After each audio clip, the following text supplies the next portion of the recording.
बिस्मिल्लाहिर्रहमानिर्रहीम। मेरे मोहतरम भाइयों और मेरी प्यारी बहनों, अस्सलामु अलैकुम। क्या आप ज़िंदगी में परेशानियों, तंगी रिस्क, बेसकूनी या दिल के बोझ का शिकार हैं? क्या आप चाहते हैं कि अल्लाह ताला खुद आपकी मुश्किलात हल फरमा दे? वो अमल जो सिर्फ चंद लफ्ज़ों पर मुश्तमिल है, लेकिन जिसके फ़ायदे ज़मीन से लेके आसमान तक हैं, वो है इस्तिग़फ़ार।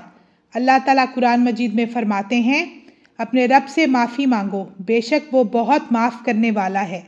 नबी करीम सल्लल्लाहु अलैहि वसल्लम ने फरमाया, जो शख्स इस्तिग़फ़ार को लाजिम पकड़ लेता है, अल्लाह ताला उसके लिए हर गम से निजात और हर तंगी से कुशादगी अता फरमाता है।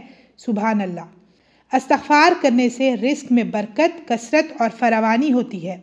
अल्लाह ताला कुरान मजीद में फरमाते हैं, इस्तिग़फ़ार करो, अल्लाह तुम्हारे लिए आसमान से बारिश बरसाएगा और माल और औलाद में इजाफा करेगा। इस्तिग़फ़ार दिल को पाक करता है, गुनाहों का बोझ हल्का करता है और इंसान को अल्लाह के करीब लेकर आता है। इस्तिग़फ़ार करने वाले पर अल्लाह की रहमत नाजिल होती है और अल्लाह ताला उससे राज़ी हो जाता है। इस्तिग़फ़ार अल्लाह के अजाब से बचाव का ज़रिया है। कुरान मजीद में अल्लाह ताला फरमाते हैं, अल्लाह उन पर अजाब नाजिल नहीं फरमाता जब तक वो इस्तिग़फ़ार करते रहे। इस्तिग़फ़ार दिल को साफ करता है। साफ दिल के साथ दुआ जल्द कबूल हो जाती है। मेरे मोहतरम भाइयों और मेरी प्यारी बहनों, इस्तिग़फ़ार सिर्फ एक अमल नहीं है, ये ज़िंदगी को बदल देने वाली इबादत है।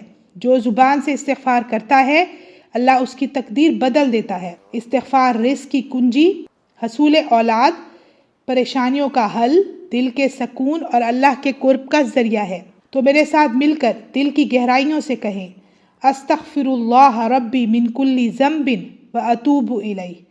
अगर आपको मेरी ये वीडियो अच्छी लगी है तो इसको दूसरों के साथ ज़रूर शेयर करें। मेरी अल्लाह से ये दुआ है कि वो हम सब की मुश्किलात को हल फरमाए और हम सब की मग़फ़िरत फरमाए। आमीन या रब्बल आलमीन।